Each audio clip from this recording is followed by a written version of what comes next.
Today, we're making a buttery, chewy, oat-filled spiced fig cookie, which features figs and walnuts grown right here in California. First, we're gonna chop half a cup each of walnuts and dried golden California figs. Then, we're going to cream together a cup of butter, that's 2 sticks, with half a cup of granulated sugar. Once the sugar is dissolved, add an egg and 1 teaspoon of vanilla. Then keep mixing until the batter is well combined and smooth in texture.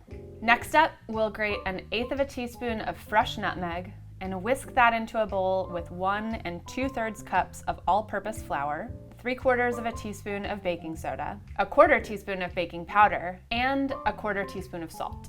Slowly add this in batches to the creamed butter, mixing well with each addition.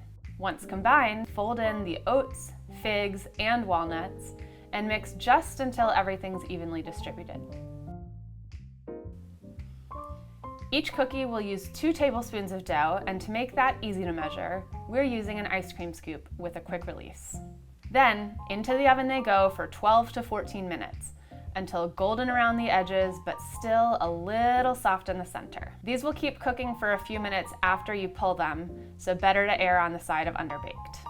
Allow the fig cookies to cool on the pan for a few minutes, then transfer to a cooling rack, or straight to a plate to enjoy.